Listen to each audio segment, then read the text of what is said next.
तू ना जो कवित मेरी ना से, हाँ जो कवित मेरी हाँ से, जिसकी मैं बात कोई टाल को नहीं सकता वा और कोई को न मेरी माँ से।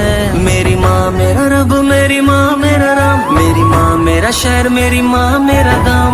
माँ ते हुई थी शुरुआत मेरे शब्दा की, माँ पे आ जाएगा पूर्ण विराम। मेरी माँ मेरा